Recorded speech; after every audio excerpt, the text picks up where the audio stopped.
Welcome everyone. We are here today on the Continental M17 Facebook group, and we are going to be making a shoe bag with a window. I'm gonna wait until more of us join us. I hope you're having a wonderful day.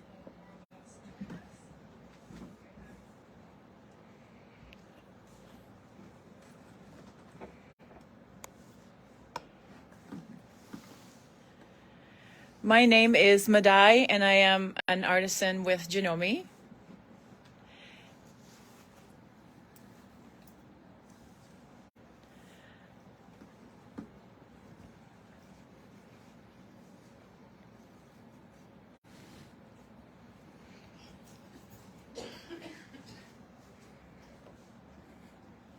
Thank you for joining us here today. I love to work with sustainable materials, and I am the kind of person that saves selvedges. I also get them from friends. I don't know if you guys are saving selvedges from your projects, but this is one of my favorite ways to work. Little leftover pieces, things we're going to throw away. We're going to be working with a little bit of vinyl. We are going to talk about my favorite stabilizer or interfacing, and I have been wanting to make a travel bag to put my shoes in for years. This one turned out to be a little bit longer so that we can put just clothing that needs to be washed when we go on vacation, and shoes and all that wonderful stuff. If you have any questions, just like we did 2 weeks ago, put them in the comments and I will make sure to get to those at the end of the live. But thank you for joining us. This week again, I am working with a very beautiful sparkly vinyl. Vinyl has come a long way. It's soft, it's easy to work with, and you're going to need just a little bit of this material. Just like 2 weeks ago, I actually wrote down the materials that we're going to need.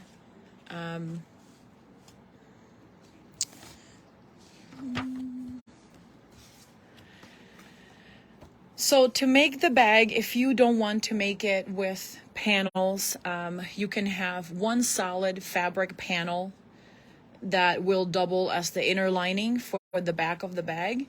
That would be 36 inches by 12 inches. Or you can have two panels, same or different colors, 18 by 12 inches. The panel for the front is 19 by 12. You can cut it into equal measurements, or you can do one 10 by 12 and the other one 9 by 12. This panel is going to be divided when we sew the vinyl, so it's going to be a little bit bigger, and then you have to trim the excess. The vinyl will be 3 by 12. And for the casings, because it is a drawstring bag, the casings are going to be 2 inches by 12. We're going to fold 1 inch on either side to the center, sew it, and then we'll end up with two casings that are each 2 inches by 10 inches. So I can put all of that at the end of the live, but I also want to show you the interfacing that I use for my panels. And this is a fusible on one side. It's a cutaway. Is called fusible poly mesh. If you have heard me do a presentation before, you know that this is my favorite interfacing. It stays, it's very soft. It's also good for t-shirt quilts, and this is the prime season for making t-shirt quilts for graduation. This interfacing is also good for silk ties if you like to work with silk, to include it in quilts and other home decor items. It is very lightweight. It's again fusible poly mesh. It is not sold at Amazon, so please find a little quilt shop, independent shop to purchase it from. It comes in this size, and then it comes in one that is like 15 inches, I think. So you have a lot of options. You buy one stabilizer and you can use it on knits and wovens alike. So just wanted to share that with you before I forget. My drawstring bag features selvedges from leftover material. And yes, it's going to unravel a little bit. So if it makes me crazy later on, I will put a ribbon. So ribbon is equally nice. I use leftover pieces of fabric for my backing. I did the same thing for the inside liner, although the prints are so close to each other you can hardly tell. I love the way my casing turned out, very clean, very nicely stitched. And then again, this is all from little pieces of selvedges that a friend gave to me. So just put them all together. This was also a project that I did for Janome, I think back in the summertime. So you can always find out how I got that done through one of the tutorials, and it's free on janome.com. I'm going to show you, my favorite corners, box corners. I'm going to show you exactly how to achieve that very clean finish. But I'm going to show you the inside of the bag.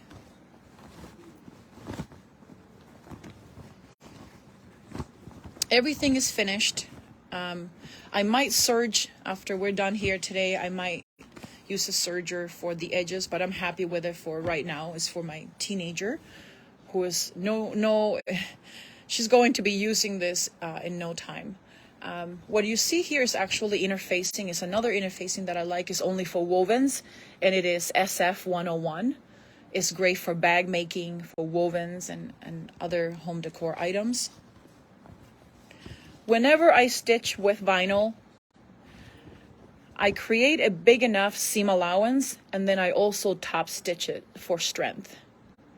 And I do that every time I sew with cork or with vinyl. As you can see, to create the box corners, this is the back, this is the inside of the bag. We're folding about 1 inch on each side to the center of it, and then stitch on the sides. And when you turn it inside out, you have beautiful box corners.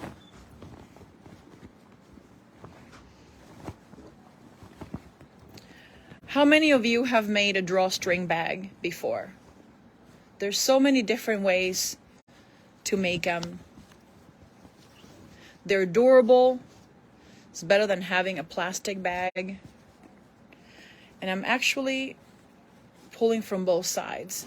So I like that. Instead of just pulling from one side, I have it so that we can open. And it's very roomy. All right, let me show you this one that I have here in different stages.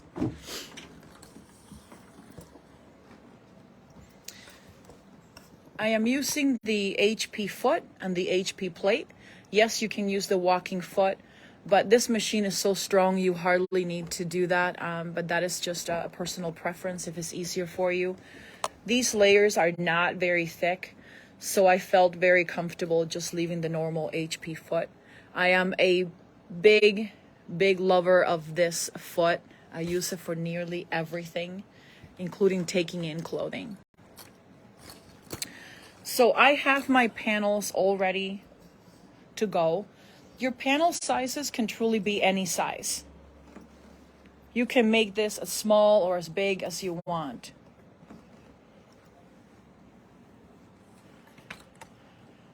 I have one completed here so that you can see it.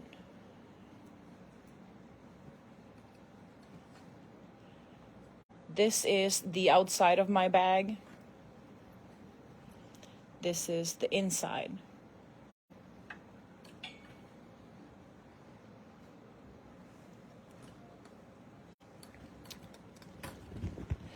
I have already attached the vinyl, and I top stitched it from the front of it.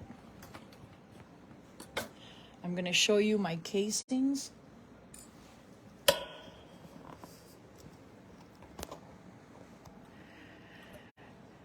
And because I was going to be taking this off so that I could show you I always mark, you can use any marking tool, but I just use a Sharpie so that I know where to place my casings. It's about 1 inch from each side. So it's easier to mark where to start and where to end, especially if you're taking it apart. And it looks like I have this turnaround, so I'm gonna have to take it all apart.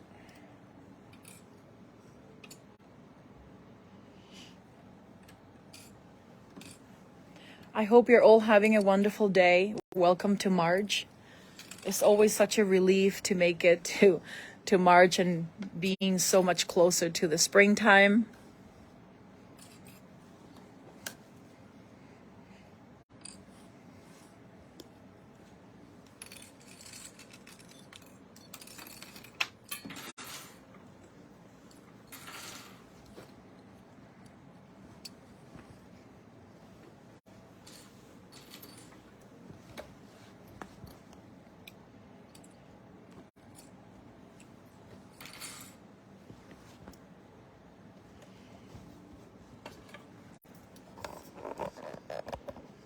So here are my 2 panels.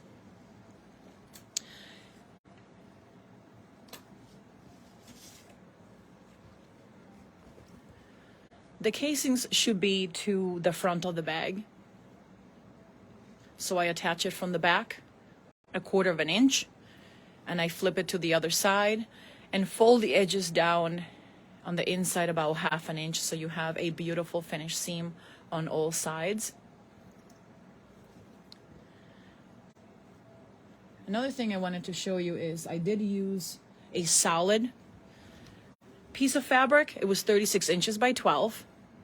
And then I have my fusible poly mesh on the wrong sides. I left a nice folded edge on the top so I don't have to worry about any unseemly seams in there. And then on the bottom, I decided to use my Janome serger and just unite the bottom so that I don't have a lot of shifting for the first panel. So my the backing panel, if you will, is the same color just for brevity. On the other one, I have just small pieces sewn together just to make one big piece. Here is the vinyl, and here is, I use my HP foot to have a very narrow seam.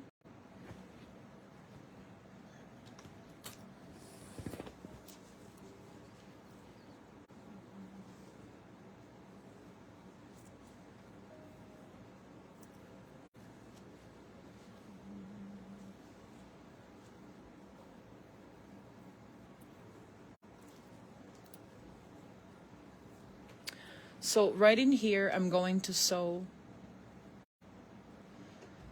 the bottom so that I can make, again, a 36 by 12. And I'm going to show you that just better in just a moment here.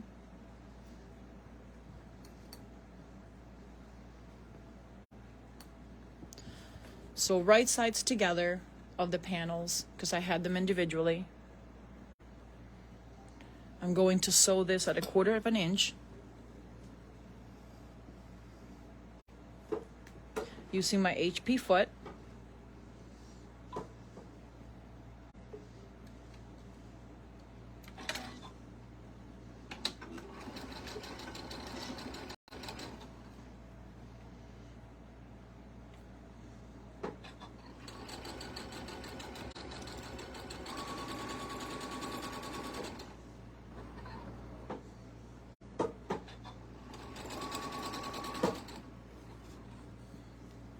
I cannot wait for my insert to come. That way you guys don't have to look at this.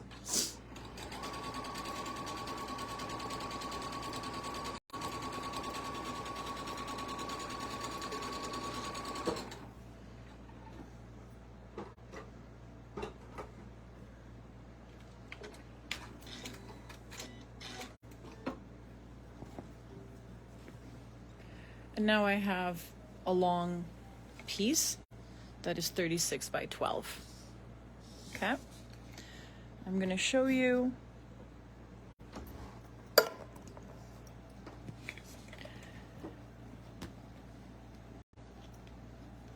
this is the casing that I created. It's about 2 inches by 12.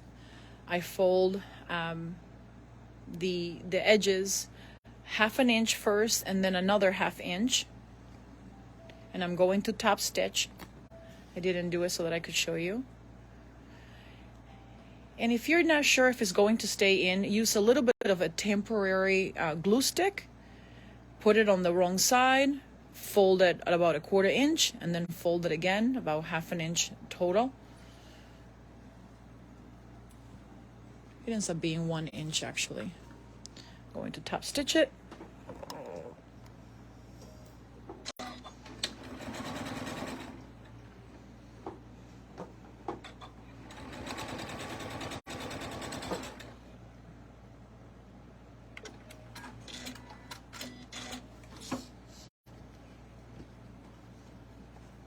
And again, having marked where I'm going to be positioning my casing,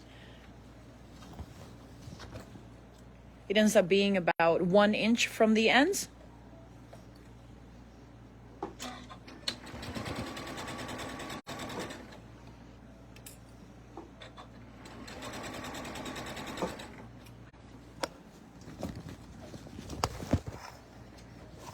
It's hard not having that plastic insert in there. My pieces want to go down.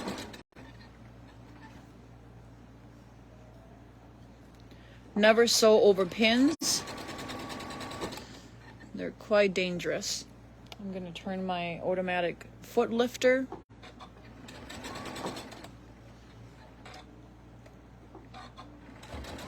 Going to backstitch.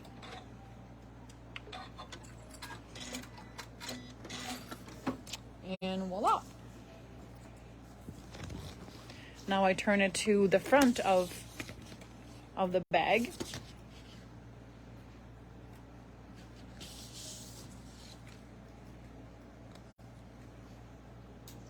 Vinyl is, as you can imagine, quite slippery.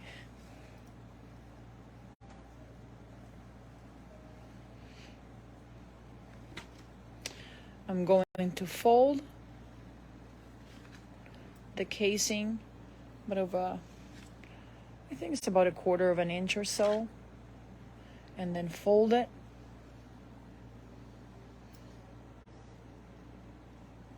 You can pin it or use clips. I prefer clips. You can always press it to make sure that it's a consistent inch all around.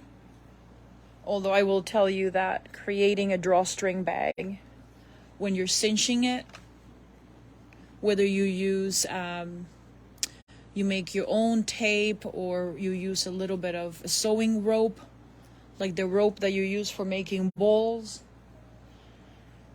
or leftover fabric. And now I'm going to top stitch it. Welcome everyone, thanks for joining me today.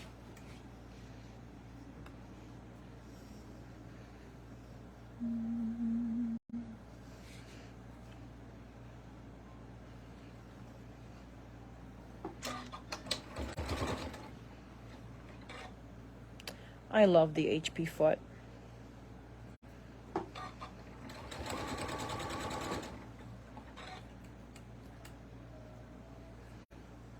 Nice and consistent.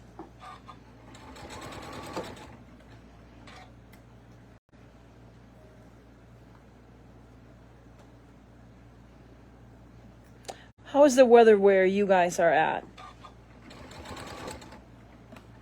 We finally don't have any tricky weather today. We don't have sunshine, but at least it's not, there's no precipitation.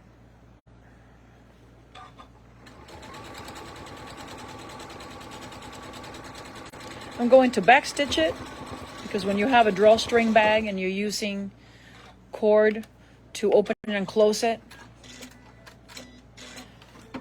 You don't want that to become unsewn. And then you'll see, let's see if I can show you here. That's where we will put the cording that we're using, or leftover selvedges, or anything that you want to use to close your bag. I placed my vinyl towards the bottom of the bag, and that is so that I can see what kind of shoes I have in there. I also made the liner lighter so that you can see what's inside a lot better. Before today, I actually marked where I'm going to be folding my bag so that I don't have to, worry about how much to fold back. So now I'm going to put right sides together again. I think my casings are pretty even. You want to make sure that they're equidistant, right? So 1 inch away from the edge on both sides. And this is going to be my stitching line all the way down. For the bottom of the bag, since I really like those wonderful box corners, you're not going to have to cut anything. We're going to use our seam that we just created at 1/4 inch. And that's going to be the point where we fold back. And I'm going to show you this better once I have it pinned with my clips, so to speak.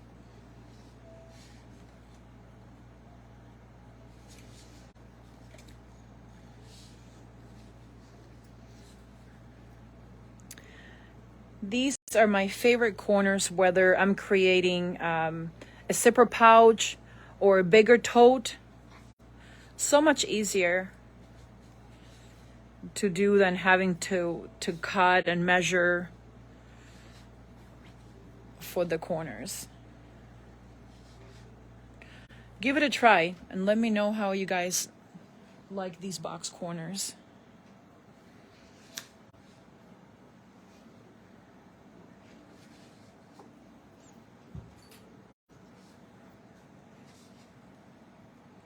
Just make sure that what you have folded is equidistant all the way. So for me, it's about 1.25 inches or so. So that's the seam is on the inside. These are the long edges of your bag. And now we're going to stitch it.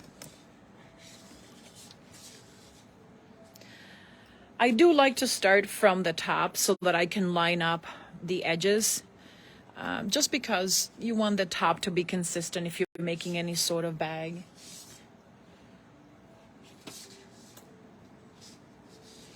Using this HP foot really allows you to get up close to the seam and even closer.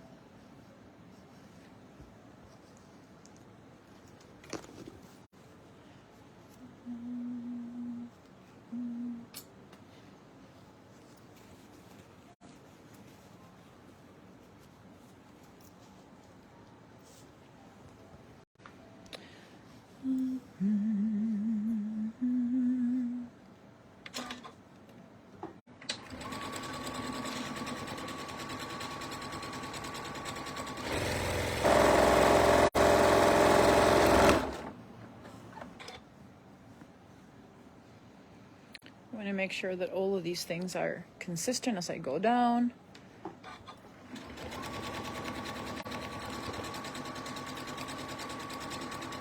And then I can trim back the edges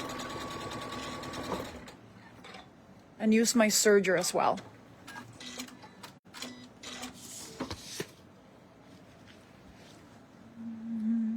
If you don't have a serger, just stitch right on the outside of that and then trim the excess.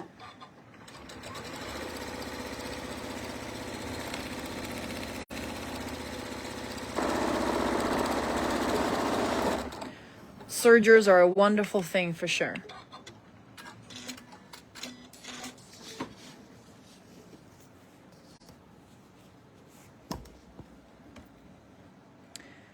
Love that HP foot, getting really close to that. I'm going to back stitch.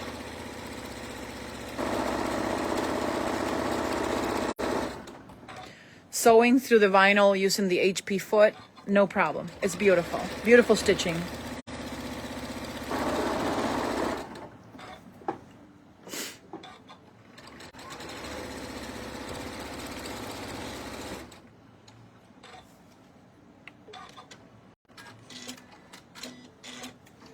I'm gonna give it another, for those that don't have a serger, just another seam there for reinforcement. It's gonna be right on the inside, actually on the outside of what I just created.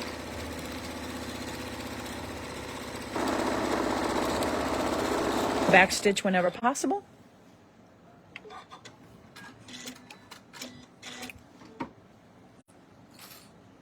Let's see how well I folded those corners. I'm going to turn my bag inside out. This is so fun.